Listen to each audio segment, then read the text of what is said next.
I remember walking through the mill the first time, and it was that, like, this is the door to Narnia.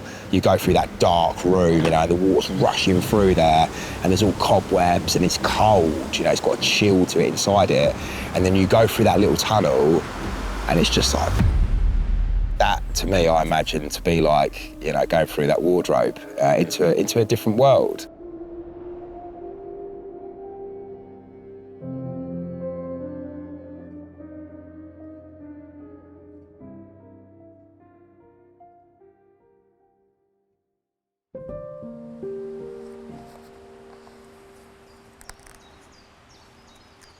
My name's Pete, and I've been river keeper on these particular waters for the last 21 years.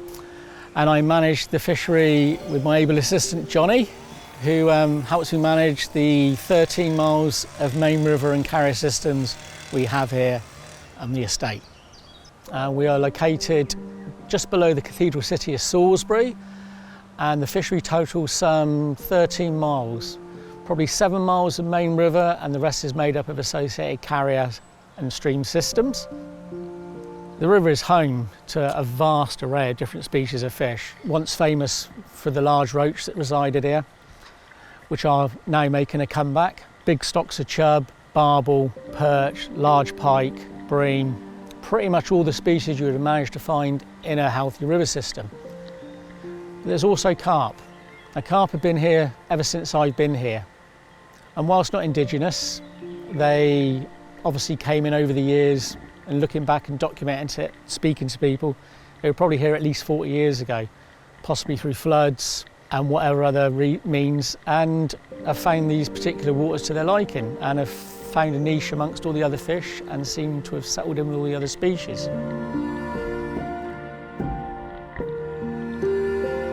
And this is what led to Alan approaching me and inquiring regarding the fishery itself, but became quite interested when he realised there were a number of river carp in our waters. I've had a fair bit of experience fishing from over the years, so Alan tapped into some of that knowledge, and we agreed to meet one morning, a beautiful summer's day. The river was clear, the weed growth was lush, just what we needed to be able to see if we can spot some fish and look for some likely areas. We seem to walk miles looking at places where I fish, where I see carp regularly, swims such as the Weir,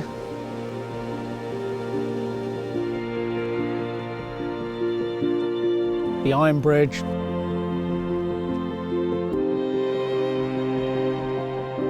the Carrier, the Big Bend,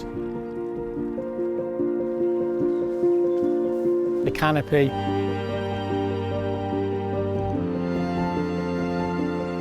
And lastly, right at the bottom of the fishery, a big area called the Meadows. And all these areas hold different populations of carp, and this is where we started our search.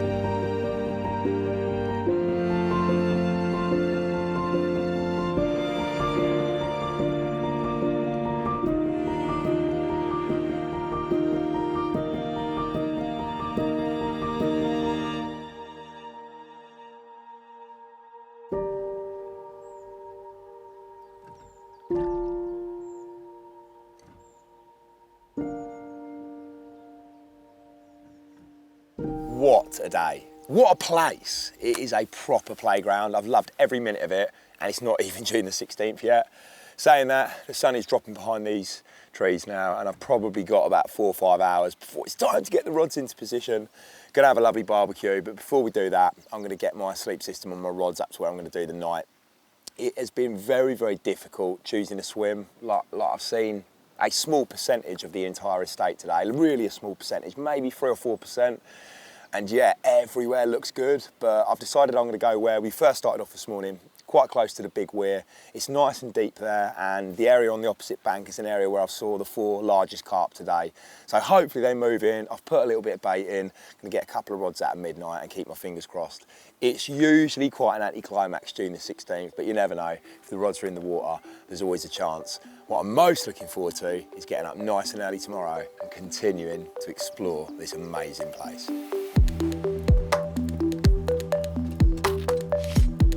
Pete was super kind. He managed to get us permission to park our motors in the mill house, which gave us a little base camp area.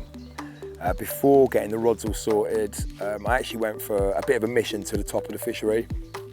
Took a boat, did some swimming up there, had a little dive down, cleared a bit of weed, baited again, did a little bit of bankside work in terms of clearing some areas to get boat access and also to put some rods.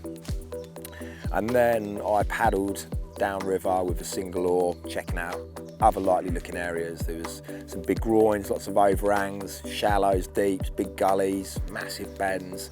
Found a really nice shoal of roach on one particular straight. Of course, chub everywhere, and the odd carp. But yeah, before I know it, having arrived at, I don't know, 8:39 that morning, it was like 7 o'clock in the evening. You think to yourself, like, what have I done all day? Like, what have I done? But for sure, I've done plenty of miles, drunk plenty of water, and as much as I hadn't been fishing, I felt I'd learnt loads, like loads. Got the rods ready for the night, fished an area next to the big weir. The lads recommended anywhere between there and the first sort of big bend would be a good shout if you were specifically targeting carp. Took the boat out, positioned a washing line on the far bank. Plan was to fish one rod long across to that and then fish the other two short. Didn't actually see any fish in that area. There were fish on the opposite bank where the washing line was, but I wasn't overly confident, I'll be honest. You know, it's always nice to see fish in that zone, and even better so see feeding fish there, and I hadn't seen either of those. But, you know, the lads, they gave me some good information, and that was enough for me to go on. We had a lovely barbecue that evening, and then I started like clock watching, like, come on. It's so easy to just like put them out half an hour early, or put them out at 10:30, do you know what I mean? It's already dark, but I'm a firm believer in karma, and I didn't want to jinx it, so I did wait. Got the rods out. By this point, I was shattered. Luckily, everything went out quite smoothly, and I reckon I was probably back in the sleep system and Sparko by like 20 past. Everything was done. PVA bags were tied, rigs were baited. It was just a case of boom, boom, boom, boom, done. I went to sleep that night.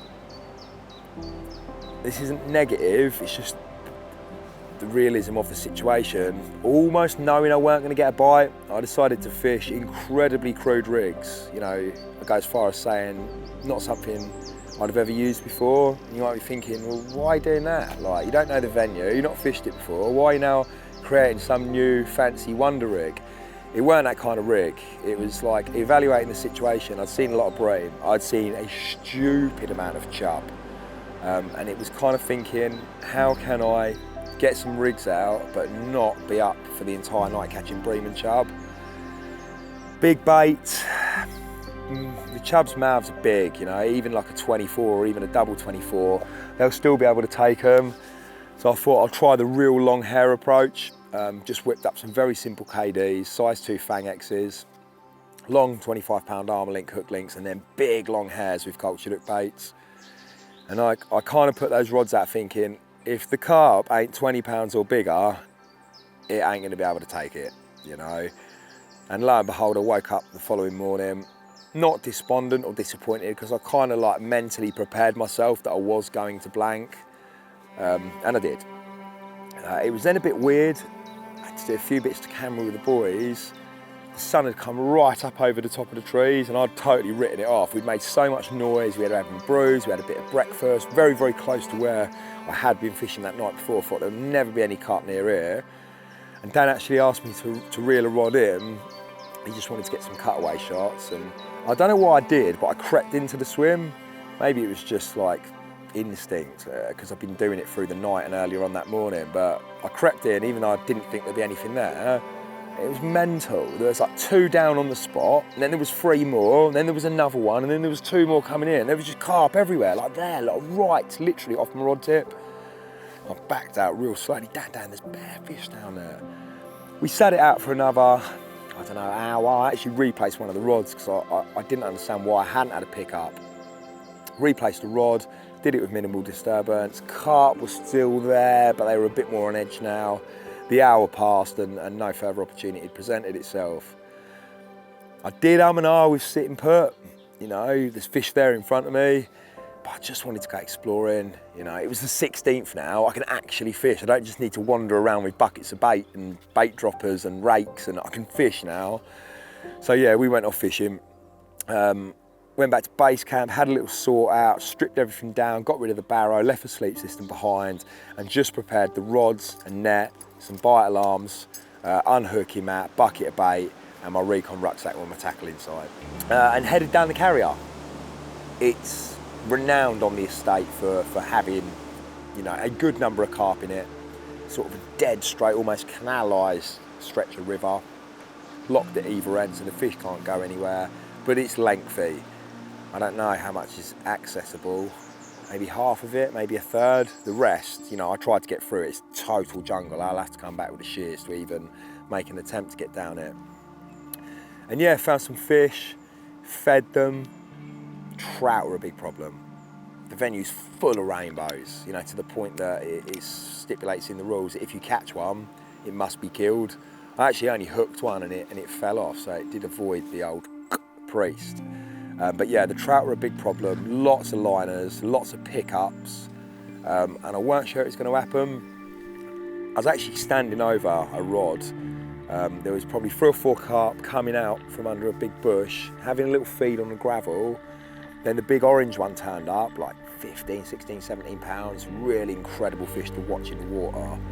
He started feeding, I'm thinking I'm going to get a bite, I'm going to get a bite, I'm going to get a bite. And then whee, I did, but it weren't that rod, it was actually a rod positioned just the other side of the tree. And yeah, it was a great feeling, man. First fish from any venue, big buzz. June the 16th buzz. I'm sure I've been turned over a few times. Couple that with the fact the river's alive with rainbow trout. I wasn't actually sure getting a pickup was going to be possible at all. I've got one, I was just watching them on this next rod. Big orange ones turned up, some really nice commons down there.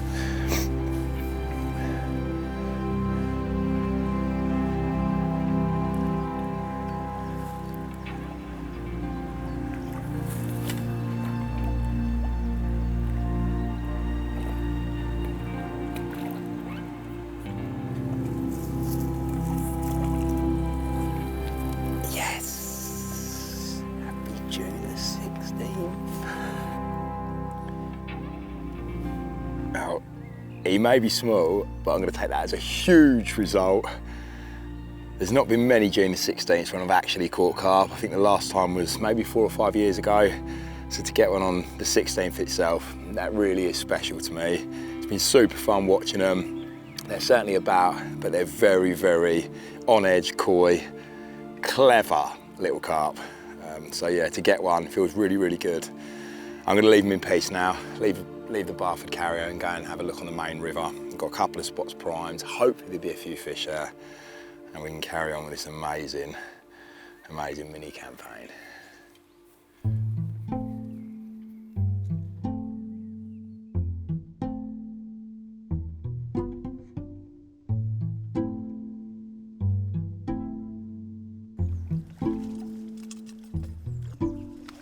Yeah, the day just seemed to disappear. And before I knew it, it was like 7:30 again. I'm back on the carrier, this time at the sort of top end of it. There's a few fish up here. I actually got them into a bit of a frenzy. Started feeding pellet and hemp. The trout were going crazy, like literally swimming in circles, winding each other up. That brought in the bream and the roach and the chub and the dace, and then the carp ghosted in, and before I knew it, there was somewhat of an aquarium in front of me.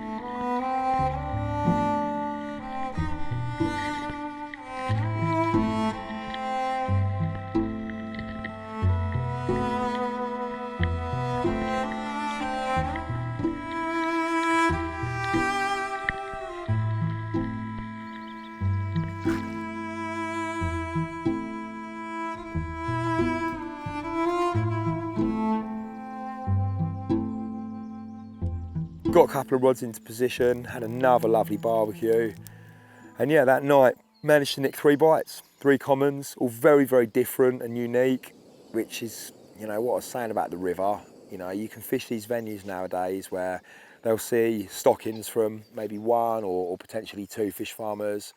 It's quite rare, or it's getting rarer now in this day and age, to go to a venue with a real broad mix of different stock. But the river always offers that. So yeah, 3 commons. You'd think they'd all look identical, but they're actually very, very unique and cool in their own ways. Didn't get a lot of sleep. Those 3 commons, plus a bream, plus the fact that I got up at 2 o'clock in the morning and went and baited the main river, and then I was back up at 4 o'clock ready to fish the main river. Yeah, maybe an hour and a half throughout the whole night, something like that. And to be honest, it wasn't even because of the fish or having to go and bait up at 2, it was just excitement.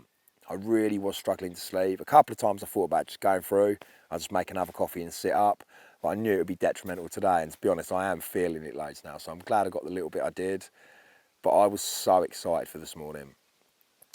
As much as I've joined it, you know, to make a borrowed time film, I've joined this one for long term, and fair play to Dan and Sam, they could have put their foot down and said, no, we're here to carp fish, but they obliged, and yeah, I got to do a little bit of chub fishing this morning.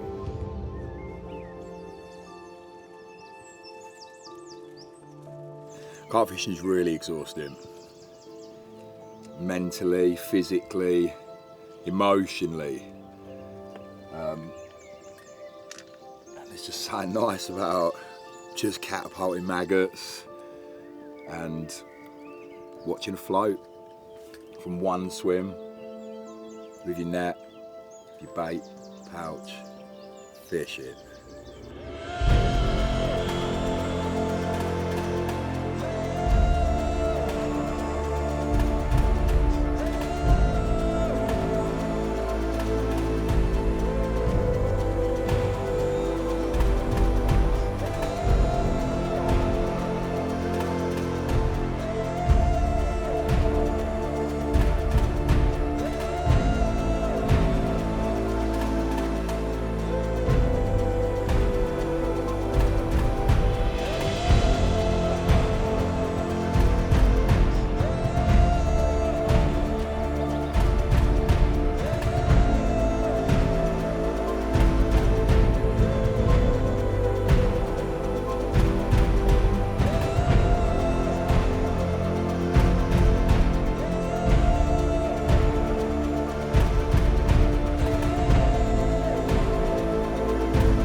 Proper gargle. The gargle chub. Big chub. I'm in absolute heaven. I love carp fishing. You know, they're my favourite species. They come in all different shapes and sizes and colours, and they grow really big. But I love trotting. And trotting for chub, you know, there's not much better. That constant feed, working out the depth, sorting out your shotting pattern, getting the bites and fishing a light rod, you know, and really experiencing the battle. Got a big one in the net, it tucked me up on the far bank, undercuts. They love getting under the dense vegetation. And yeah, I think there's probably a few more bites. It's brilliant. We've had 2 days of very hot weather. It is, you know, super mild still, but it's overcast, which is good, hopefully, for some prolonged multi-species fishing.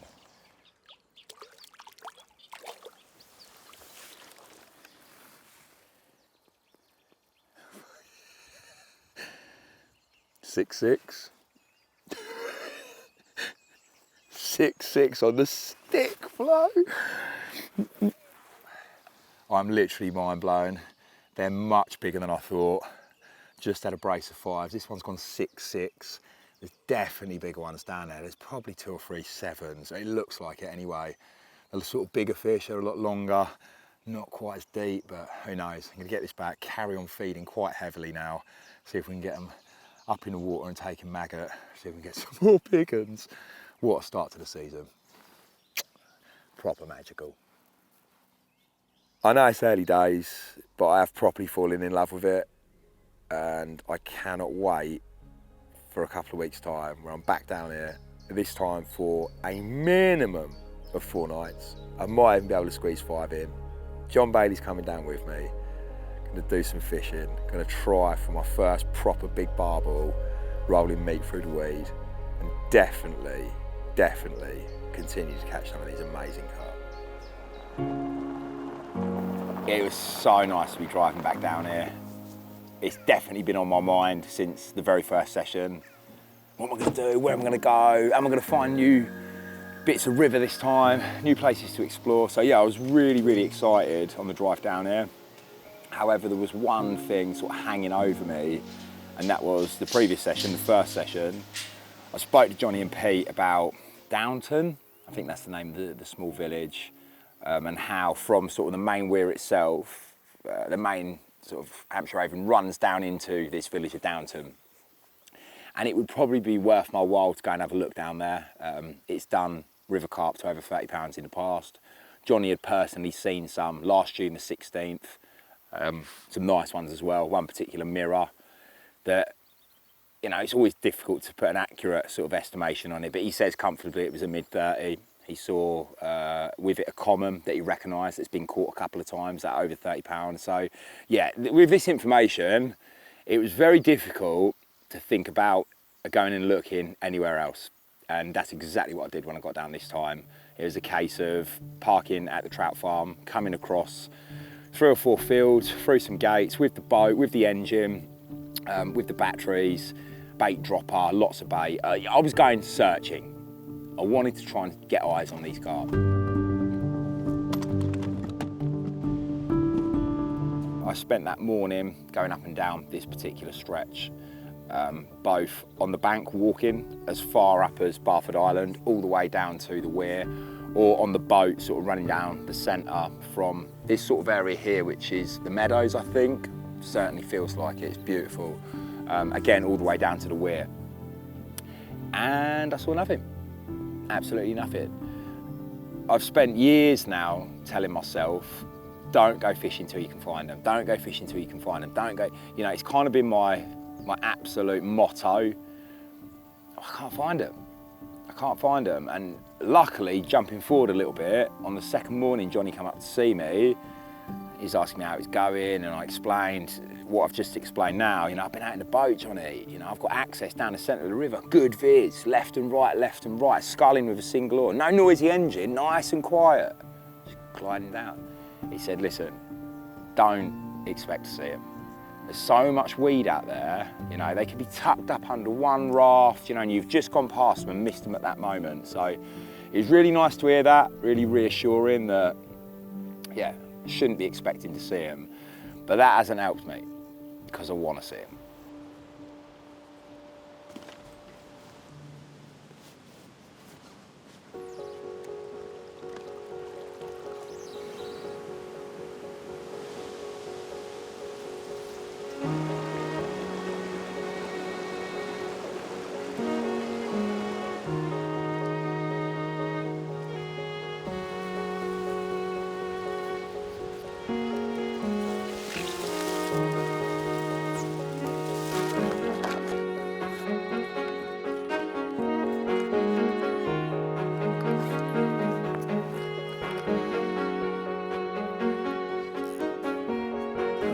Quickly switching over a couple of the fluoro spools to braid. The fluoro did me no favours last time, especially with the water clarity nice like it is. You look in the morning after leaving it out for a night, there's just stuff all the way up. It's so blatant.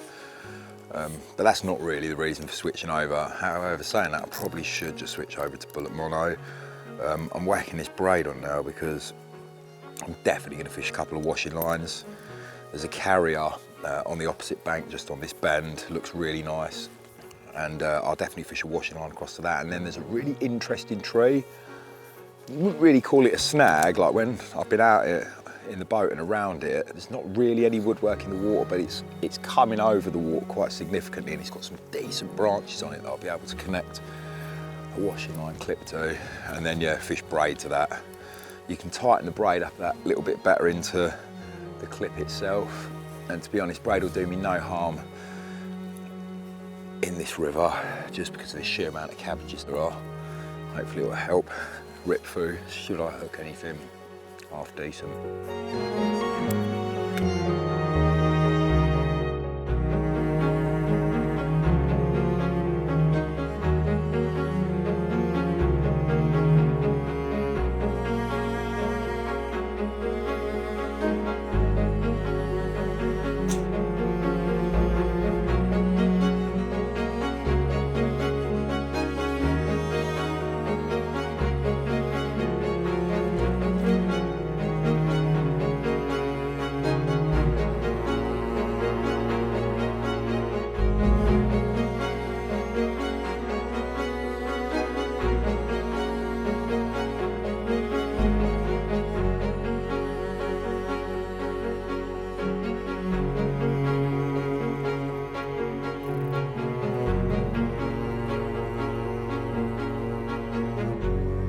Rods all went out, but probably not until midnight, something like that.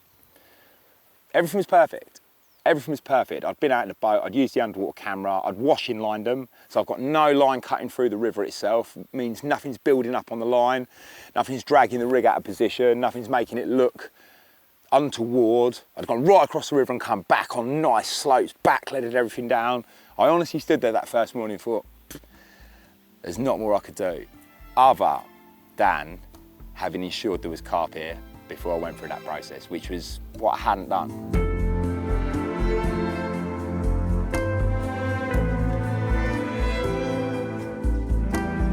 By probably 9 o'clock, I'm struggling. I'm struggling standing behind those rods, knowing my presentation's bang on, my bait's good, my hook's sharp, everything's, why haven't I caught one? And I had to reel in and leave. I just had to. I didn't have it in me anymore to just stand there not knowing. I didn't want to keep going out in the boat and looking and creating more disturbance. So I decided to reel in.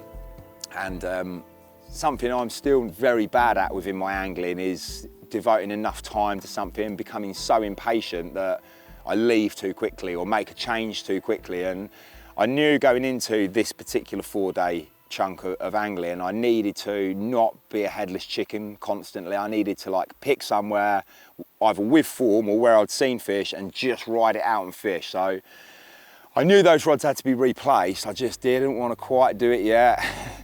So I decided to go and do a little bit of perch fishing, which was nice, man. It was great sitting there catching some minnows, and it was great then taking those, putting them on a little size 12 floater claw, small loafer float, bulk shot in it, and going and fishing a few deep holes. Found this really nice spot just off another small weir with a load of boulders. It was just fun.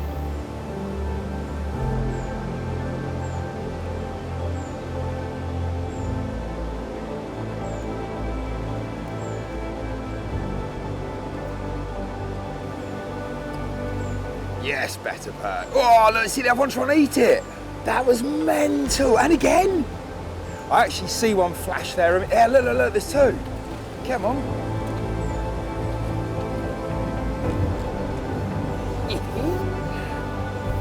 Well, that was fun. About half hour, 45 minutes fishing, 5 lovely perch. I'm gonna stop off at the big weir pull on the way back up to my carp spot. See if we can get a couple more.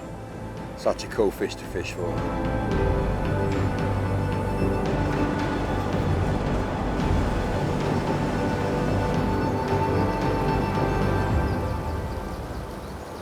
And after a blank night, or a blank night on the carp front anyway, it was just what I needed to sort of pick my spirits back up.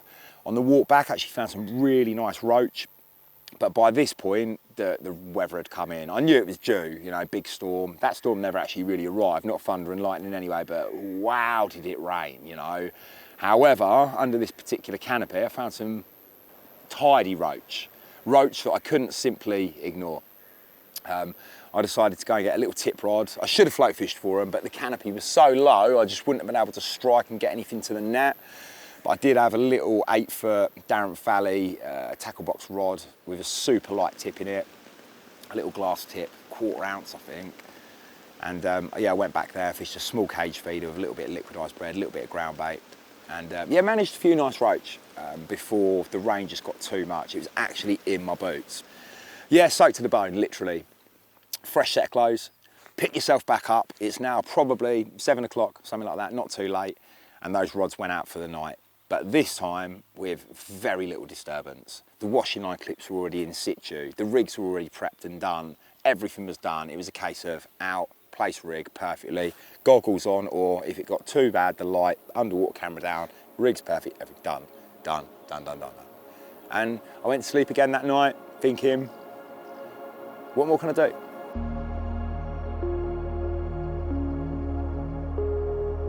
I went into that second night about as confident as I possibly could be. I had a bream through the night, I had 3 or 4 more chub. These chub, man, they're not small chub. Like, I weighed one of them 5'10", you know, good fish. It wasn't a carp. So it was a really nice surprise when we'd had first brew in the morning. It's probably like 6:15 now, when the furthest right-hand rod, which has fished in 2.5 foot of water, pretty much where I was catching the minnows, you know, the day before to catch my perch from, off it's gone. And I knew straight away from the tape that even though the chub, they take line off quite a tight drag, it's only a deet, deet, deet, deet. This was a deet, deet, deet, deet, deet, deet. It was the sound of a carp take. Yeah, hooked the fish, pretty uneventful battle. It actually thought it was a sailfish. It kept like trying to jump out of the water, but couldn't quite clear the water, or it was swimming on its side on the surface.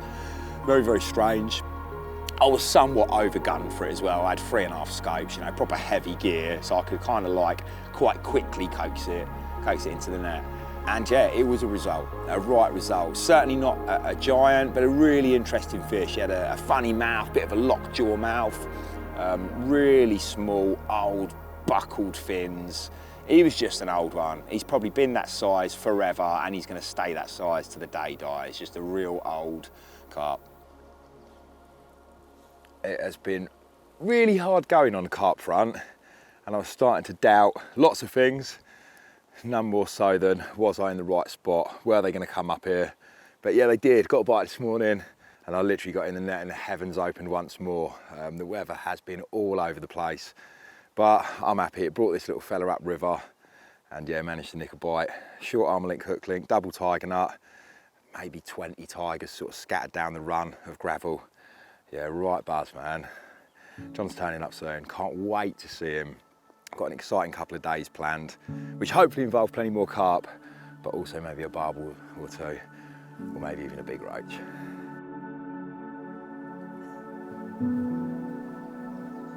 There must be an Alan Blair somewhere around here looking at all the hardware. You're here. Hello, mate. That was pretty much the morning wrapped up. John turned up shortly afterwards. Big hug, great to see him. Not seen him for a little while now.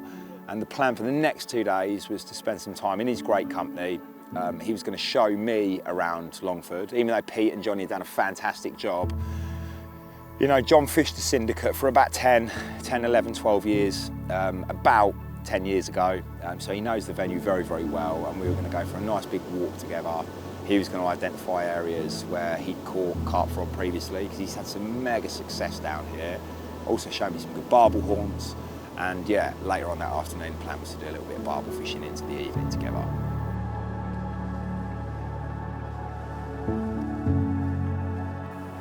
My relationship with Longford began in around about 2004 when I was working for Hardy, the tackle company, and we used to do all our lifestyle shoots down here. And so I got to know Peter, and I got to know the river really quite well in those days.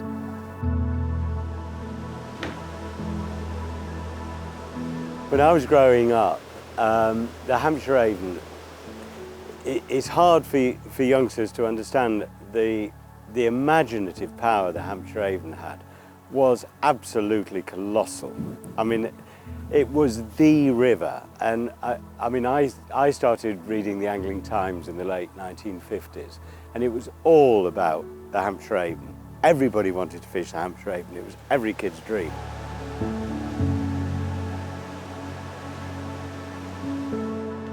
When Hardy said, look, we're going to concentrate on the Hampshire Avon, we're bringing out this sort of general fishing gear, and we want you to sort of be the face of it. Let's do it down on the Avon at Longford. And I was like, oh wow, how good is that?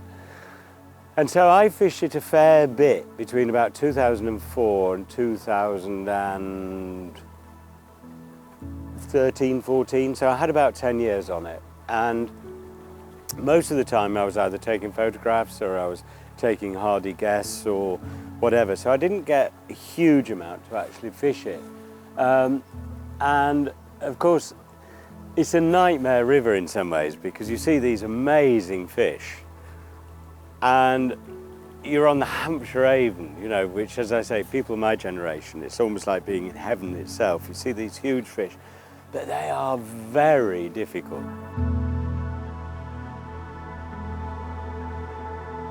Back in the 50s, 60s, and just into the 70s, the Hampshire Avon was it. For anybody who wanted big fish of all species, it was the Avon, the Avon, the Avon.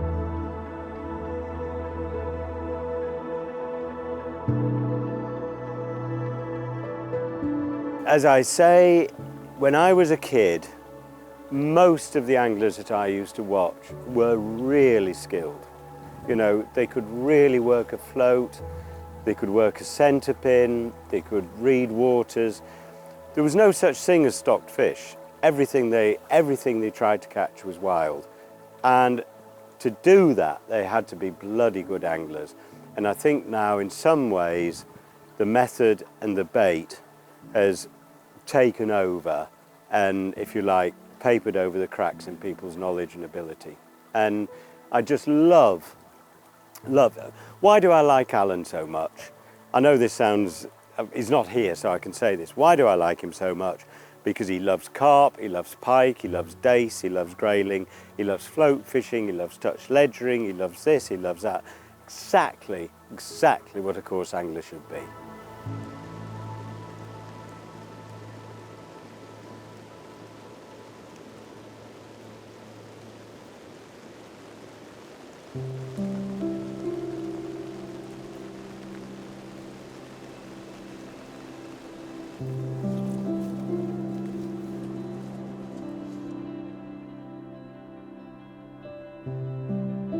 On that third evening, it was so nice to get down into the meadows. I had done my 2 nights on the bend. I didn't have a third night in me, to be honest. I needed that change of scenery.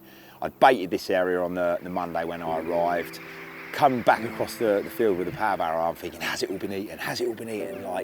And yeah, it was really nice to get out in the boat and see very little, if not any bait whatsoever left.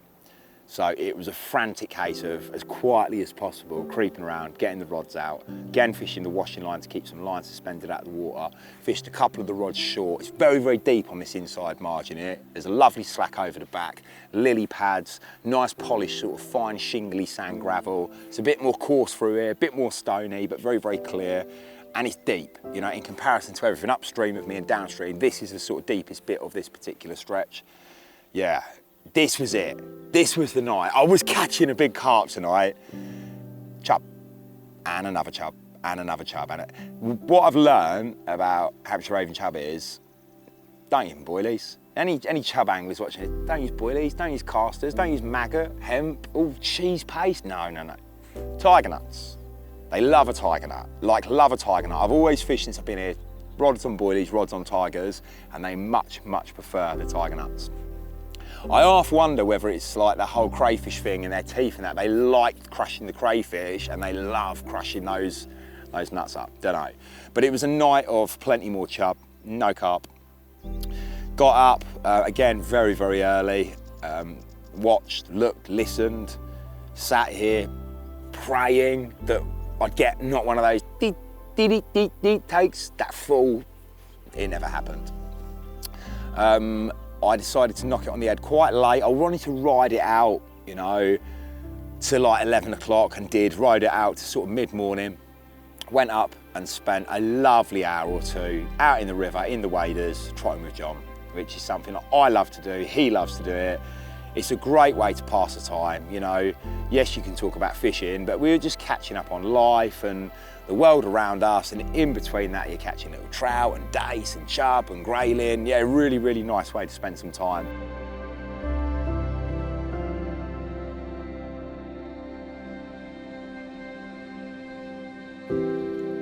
Oh, a nice one. Oh, that's a belter, Alan. Oh, I'm gonna have so much fun down here over the years. I think So healthy. Is that Pete's doing? The management. it's really interesting. I mean, it really is interesting because I mean, I was saying yesterday, of course, that for people my generation, the Avon was the iconic river, and it's arguably taken a bit of a back seat over the years that, you know, the Wensum, Moose, Medway, all these other rivers have sort of taken over the Wye to a degree. But I think what's fascinating about it is that it's still so vibrant. I mean, what's killing most rivers? Well, abstraction is a major thing. And as far as I can see, I mean, I first fished this river 20 odd years ago here, and I can't see any difference in levels and water force and so on. What else is killing rivers? It's agricultural pollution, and that generally sort of cloaks the gravels. Well, I'm looking here now and I can see beautiful clean gravels.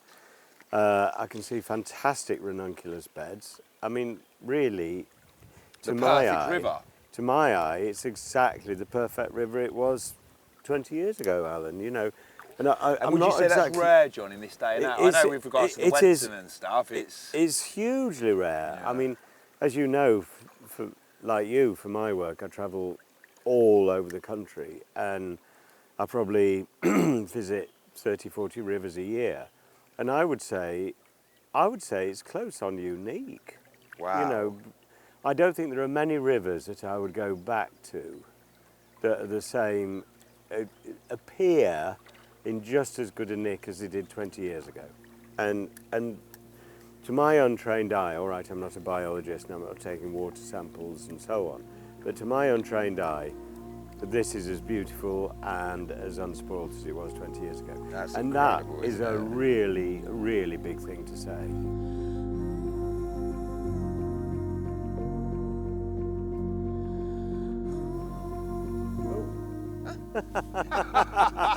Just here. Grayling? Yes, yay! Oh, Was it just that's here? my I first think there's a longfoot scallop grayling. here when I come out. Yay! Oh my God. Oh, and it's come off good. Perfect. Well, bugger me, as they say. I'm going to fish closer. Sure. I think that was a bite.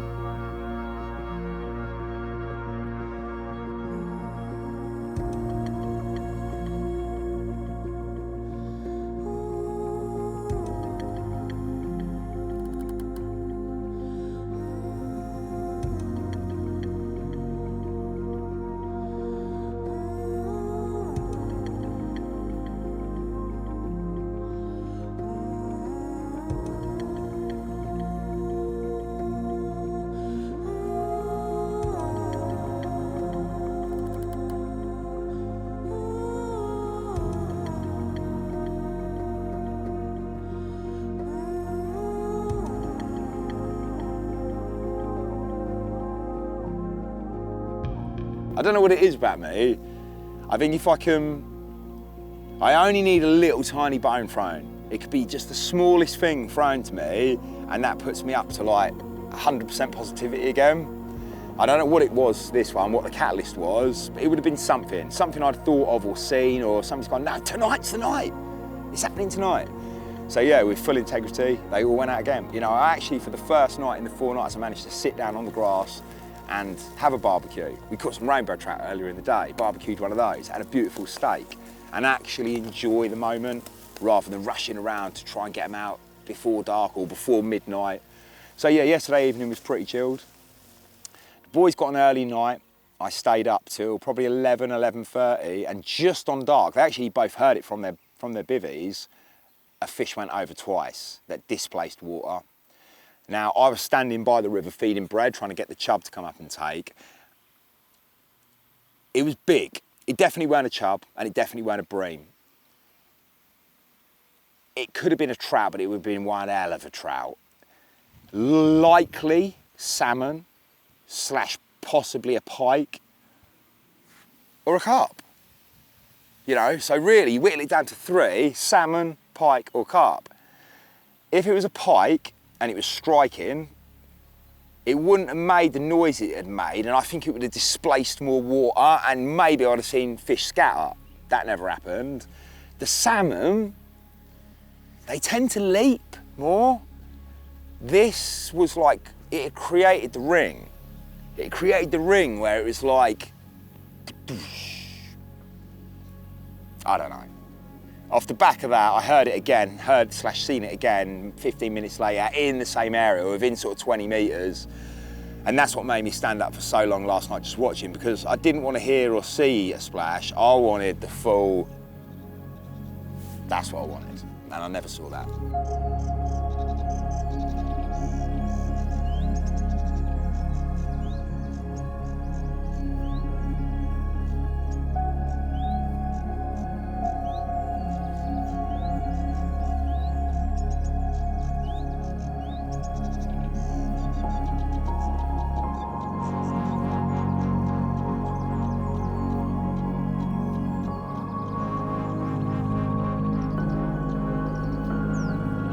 Guess what happened last night? Chub. I caught my last one this morning, probably about 7 o'clock.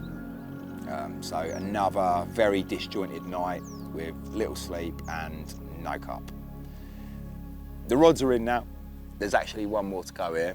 It's my banker. But the day's gone, bright sunshine. If there are any in the area, I'm sure they'll be tucked up under pads or in the shade somewhere. And it's time to push the barrow back through 4 fields, up through a load of gates and head home again. This time, somewhat with my tail between my legs. And I think that's not because I haven't caught what I dream of catching, it's because I haven't seen it. I'm old and stupid enough now to know that it's called fishing, not catching, and I'm more than happy to take the blanks. But I need to see something. Now, I've got potentially years and years and years and years of fishing down here because I'm in love with the place, and it offers everything to me as an angler, from big pike to big dace to big roach, barbel, carp, you name it. But from the film's point of view, we got 2 days next week. The film's over. And I'll be driving home today. I'll be thinking about it all weekend, and on the drive back down here next week, I've got a real big decision to make, and that decision is, do I catch some more carp, because it's a carp fishing film. I work for Nash Tackle, and that's doable in terms of fishing up by the weir, near the stones, possibly another night in the Big Bend, over the back in the trees. There's carp to be caught. Or do I follow my dream? Do I come back down river? Do I go up river? Do I waste? Do I use productively an entire day? I don't even need videographers on that boat, on my own, with the glasses, with the face mask, going up and down and up and down and up and down until I find them. And that's my predicament now over the next 5 days, 4 days, 3 days. Chloe, I'm not coming home. I just want to be back here again. And I need to just decide for this last little bit whether I catch a few more nice carp or do I pursue a dream.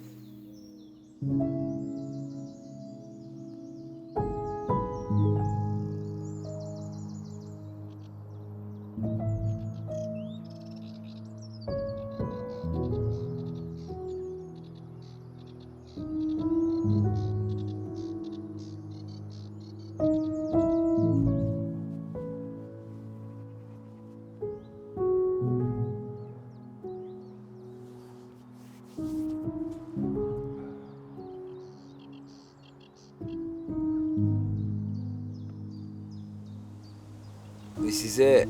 Last 24 hours really. Got down quite late yesterday afternoon, 3 or 4 hours looking, didn't find what I was looking for, and had to take Pete's advice. He's so knowledgeable about the river, and I've ended up back on the Big Bend. It felt good. I never just drop on somewhere, you know, I've always got to feel it, and I did feel it. Got in here, there was carp about, for sure. And I caught one, really cool little common, a couple of big chub, 5.15 actually weighed one of them, but it looks like they've departed because I've been dead quiet this morning, no walking around, no checking the spots, and I've had zero further activity. You know, the previous session I was getting quite a lot of liners in this swim, nothing this morning, and I'm left with that decision about what to do with the last little bit of time. No more filming after tomorrow. I'll carry on fishing it, of course I will, I love the place, but yeah, in terms of the film, the time is up. And you know what? As much as sitting out here would probably be the right thing to do, to try and catch one of those older ones, one of those ones from Pete's photo albums, it's just not me. I want to go and enjoy it. I want to go back on the carriers, for example, do some up close and personal fishing, get under those trees on the far bank and see if we can catch a few more carp before it's all over.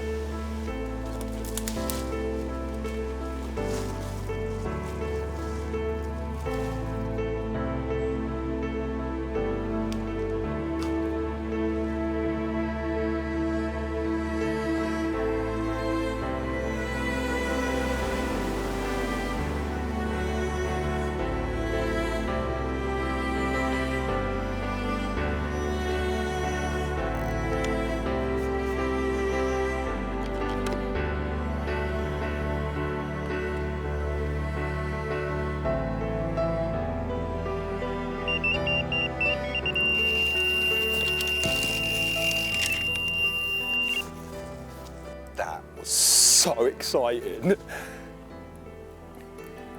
He swam right upstream fast through about 4 different types of vegetation, and he's really holding his own at the minute. Oh, look at that, all them cabbages ripped up. Big plumes of mud. Oh. Big old ball of it over his head. Yeah. So exciting. That was the ultimate buzz. River carp fishing, gin clear water, loads of weed, the perfect gravel spot. Yeah, I'll drop onto the Big Bend tonight.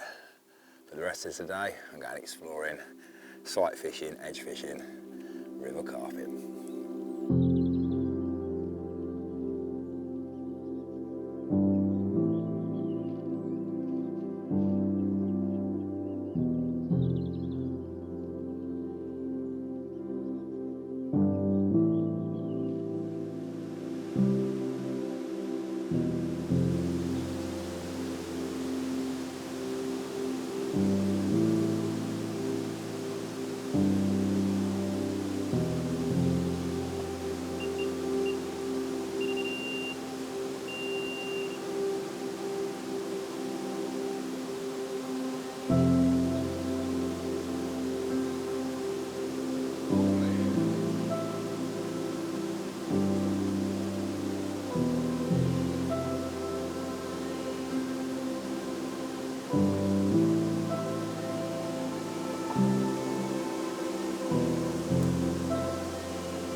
what a lovely way to end a few hours wandering around the various different backwaters, channels, carriers, and the main river itself, looking for carp in the edge, in the clear water, in amongst the cabbages and the weed. Yeah, it's been a lot of fun, free carp, and it wraps up the day nicely. I'm going to head up to the Big Bend now. The rods are sorted, get them out, have a barbecue with the lads, and try for one final carp before we bid this film farewell.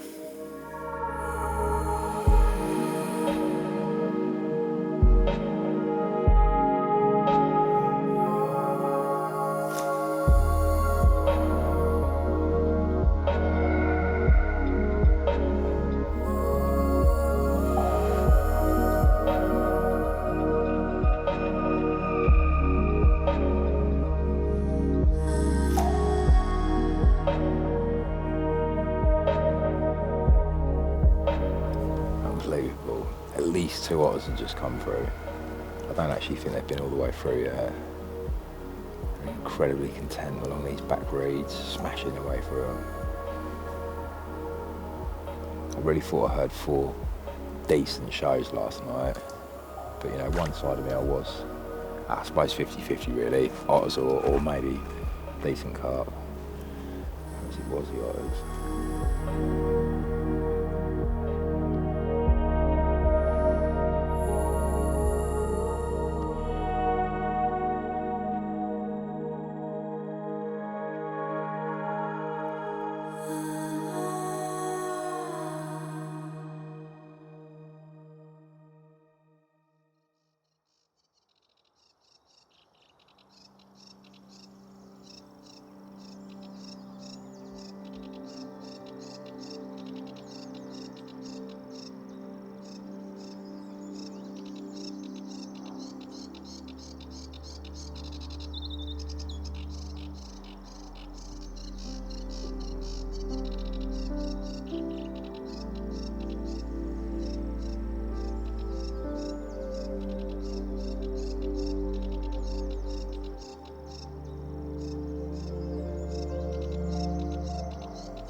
And that's my last night done. It's been amazing, literally loved it. Caught another carp as well this morning, real nice little common, and of course a few chub, that goes without saying. Mega chub river. Yeah, it's been difficult because I set myself too big a challenge, I suppose, on such a limited time, you know, to come and catch the fish of my dreams, a river 30-pounder. Yeah, I've not made it possible. When I think back to, you know, the last 3 films, the first one, it was all about the venue. I'd craved somewhere that I could go back into the office and tell the lads about, somewhere that had become my fishing home, somewhere I could learn about the fish, establish bait, yeah, work out the pieces of the jigsaw and catch some of the stock. That was incredible. It was something I really craved. The second film, that was just special. Really special carp. Carp that, you know, they're on borrowed time. Those fish are not going to be around forever, and I was incredibly lucky to be there at that point in their life and catch some of those amazing fish. This one really sums up everything really to me and my fishing, and that is, go fishing to enjoy it. Go and do the things that you love.